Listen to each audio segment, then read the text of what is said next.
Shri Dadasaheb Gavai charitable ट्रस्टद्वारा संचालित तक्षशिला महाविद्यालयाअंतर्गत स्वच्छता अभियानाचं उपक्रम राबवण्यात येत आहे आणि त्यानिमित्ताने आपण या ठिकाणी बघू शकता की स्वच्छता अभियान 2024 ही महात्मा गांधीची संकल्पना आहे, ती संपूर्ण अमरावतीमध्ये राबवण्यात यावी अशी संकल्पना आहे आणि त्या उद्देशाने आपण प्रत्येक एरियामध्ये जाऊन कशा पद्धतीने स्वच्छता या ठिकाणी राबवली जाते याविषयी आढावा घेणार आहोत। आपल्यासोबत काही नागरिक आहेत, त्यांच्याशी आपण बातचीत करूया। दादा, मला सांग, आपल्या अमरावतीमध्ये स्वच्छता अभियान हा उपक्रम राबवण्यात येतोय, तुमचा परिसर बघितला तर छान आहे, व्यवस्थित आहे, तर याच्या संदर्भात तुम्ही काय म्हणजे स्वच्छतेसाठी काय उपक्रम करत असता?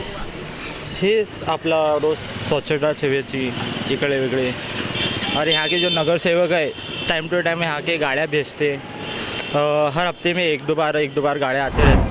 स्वच्छता अभियानाचा उपक्रम चालू आहे आणि त्या अंतर्गत आम्ही जागोजागी जाऊन स्वच्छता कशा पद्धतीने अमरावती शहरामध्ये होते याचा आढावा घेणार आहोत। आणि आज आम्ही आलेलो आहे फ्रेजरपुरा या परिसरामध्ये। या ठिकाणी अनेक महिला आपल्या सोबत आलेल्या आहे, यांच्याशी आपण बातचीत करूया। ताई, आपलं नाव सांगा। हां, मी रजिया सुलताना, सामाजिक कार्यकर्ती, आणि हे आमचे धम्मा काका आहे, स्वच्छता दूत म्हणून मागील 5-7 वर्षापासून काम करतात, नियमित काम करतात आणि हाताने कचऱ्याचे डबे उचलतात आणि टाकतात। आणि आम्ही बायका जर बिजी असलो कामामध्ये तर थांबतात, पण त्यांचं खूप मोठं योगदान आहे धम्मा काका। नक्कीच या ठिकाणी आपण बघतो की अनेक ठिकाणचे जे कचरा आहे ते घेण्यासाठी घंटागाडी वगैरे येतात। शहरात बघितलं तर रोगराईचं वातावरण पसरू नये यासाठी या एरियामध्ये कुठल्या प्रकारचे उपक्रम आपण राबवतो? मला असं वाटते स्वच्छतेचं महत्त्व फक्त थोड्या दिवसापुरतं नाही आहे, इव्हेंटपुरतं नाही आहे, तो एक आयुष्याचा आणि जगण्याचा भाग झाला पाहिजे असं मला वाटतं। कारण ही कामगारांची वस्ती आहे, इथे प्रत्येक घरामध्ये जनावर पाळल्या जातात, चाऱ्यांचा कचरा निघतो, आजकाल धान्यांची नासाडी खूप होते, अन्नांची नासाडी खूप होते, तर ते अन्न असे आपण रस्त्यावर फेकतो आणि ते फेकलेल्या अन्नाला माती लागते, ते जनावर पण खात नाही, त्याच्यामुळे त्या अन्नाची नासाडी होऊ नये आणि ती व्यवस्थित करावं म्हणून बायकांनी ते घरात ठेवावं। अजूनही आपल्याकडे ओला कचरा, वाढला कचरा ही संकल्पना राबवल्या जात नाही आणि विशेष म्हणजे कचरा हा एक भांडणांचा विषय झालेला आहे आणि कचऱ्यावरून बऱ्याच शेजाऱ्यांची भांडणं होतात, पोलीस स्टेशनमध्ये केसेस होतात आणि मूळ मुद्दा जो आहे स्वच्छतेचा तो बाजूला राहतो। त्याच्यामुळे शेजारधर्म पण आपला शेजारधर्माशी आपले संबंध बिघडतात, म्हणून स्वच्छता पुरुषांचं सुद्धा त्याकडे लक्ष देणं खूप गरजेचं आहे आणि घरातल्या प्रत्येक गृहिणींनी सुद्धा लक्ष देणं खूप गरजेचं आहे। आणि स्वच्छ भारत ही आपल्या 21व्या शतकातली आणि भारताला समृद्ध बनवण्यामधला अनेक घटकापैकी एक घटक आहे। सगळ्यांनी या स्वच्छतेकडे लक्ष देणं अतिशय गरजेचं आहे।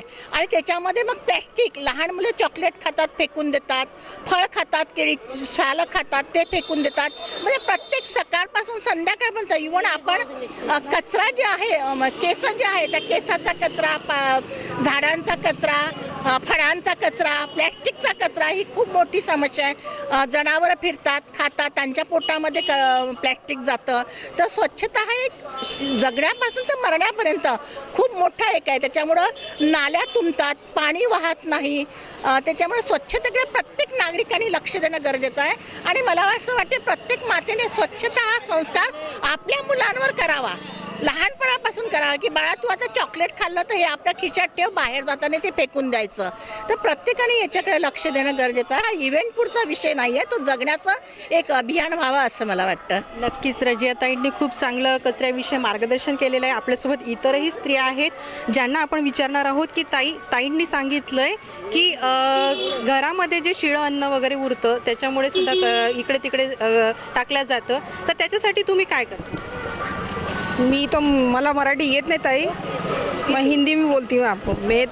मैं मेरे घर का कचरा तो अपने घर के डस्टबिन में भी डालती हूँ और जो सूखा कचरा है वो सूखे कचरे में डालती हूँ और जो गीला है वो गीले में डालती हूँ। और मेरे घर का स्वच्छता अभियान मेरे हाथ में है, मैं अपने घर को साफ सफाई से अच्छे से रखती हूँ बस। नक्कीच आपलं घर स्वच्छ ठेवायचं आणि परिसरही स्वच्छ ठेवायचं हे प्रत्येक नारीचं कर्तव्य आहे। आणि पुढचे आपण घेऊया, तर त्यांना विचारूया की ताई तुम्ही मला सांगा की तुमचा परिचय। ज्योति दिलीप श्रीवास। स्वच्छता अभियान संदर्भात आपण काय सांगता? हमच्याकडे तो हिंदी में बोलो, हमारे इधर तो रोज़ गाड़ी आती है और स्वच्छता की सिर्फ वो नाली का थोड़ा प्रॉब्लम है, लेकिन हमारे इधर कचरे में वो जब उनको बुलाओ जब आते वो कचरा उठाने, गंदगी बहुत है, मच्छर बहुत है। वैसे हमारे गली में तो ये सब चीज़ें हैं। स्वच्छतेसाठी अनेक उपाययोजना सुद्धा आपण करतो आणि आता जर बघितलं तर पावसाळ्याचे दिवस चालू आहेत आणि रोगराईचं वातावरण तपसरू नये यासाठी आपण काय करता वेगळं? डेंग्यूच्या वगैरे चालूच आहे आमच्याकडे आणि लागन तर आपण जाऊ पाहू शकता की ते आमची गल्ली स्वच्छ नाही आहे। नक्कीच इतर परिसरांपेक्षा तुमचा परिसर फार स्वच्छ वाटत आहे, त्यासाठी तुम्ही काय करत असता? बहुत अच्छे से गाड़ी आती है, कचरा उठाया जाता है, हम बोले तो सुनते हैं, खड़े रखते हैं और बहुत अच्छे से हमारी गली की साफ़ सफाई, हमारे मोहल्ले की अच्छे से स्वच्छ। अभी देखा तो गणेश उत्सव हुआ है और उसकी वजह से भी जगह जगह पे स्वच्छता का वातावरण है, तो आपके यहाँ पे कैसा वातावरण था? अच्छा वाटतं। अच्छा नाही, वातावरण अच्छा था। उन्होंने एक तर कचरा ना हो म्हणजे याच्याकडे पण लक्ष दिलं आणि झालेल्या कचऱ्याचं स्वतः संकलन करून त्यांनी पाडलं। पुन्हा मला एक असं वाटतं की या नाजूक विषयावर कोणी बोलत नाही, पण ज्या कचऱ्याचं कधीच निचरा होत नाही, त्याच्यामध्ये पॅड आहे, हगीज आहे, अन्य गर्भनिरोधक साधन आहे जी आपण वाटेवर रस्त्यावर फेकतो, या विषयावर अजूनही गांभीर्याने बोलल्या जात नाही आहे। तोही विषय मला तेवढाच महत्त्वाचं वाटतं, कारण आपण बोललं नाही तर कसं लक्षात येईल।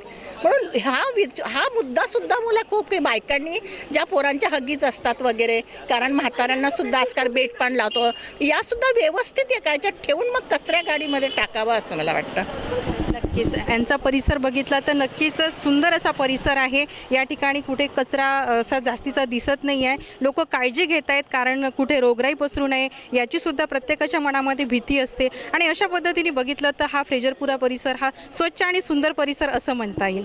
धन्यवाद। आता तुम्ही त्या भगतसिंग चौकात जाऊया।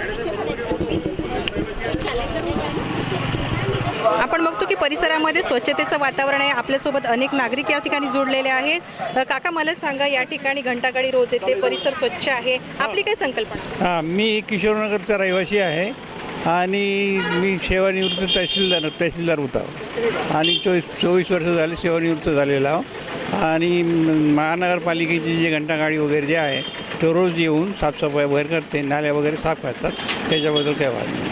आपण सांगता की आपण तहसीलदार या पदावर कार्यरत केलेलं आहे, नक्कीच अमरावती स्वच्छ होण्यासाठी अजून काय उपाययोजना केल्या पाहिजे? हां, अजून काय त्याच्यासाठी साफसफाईची जे आणखी थोडीशी वेग वाढवावा लागेल, कारण नाल्या ज्या आहेत ना भरल्या जातात, सफाई थोडीशी तिरंगाने होते, परंतु आता जितक्यामध्ये नो सफाई होऊन राहिलेली आहे, काही त्रास नाही। याच्या आधीसुद्धा भयंकर त्रास होता आमच्या एरियामध्ये, डुकराचा जास्त त्रास होता, तो आता कमी झालेला आहे। नक्कीच आपलं नाव काय? माझं नाव RS सूर्यवंशी, सेवानिवृत्त तहसीलदार।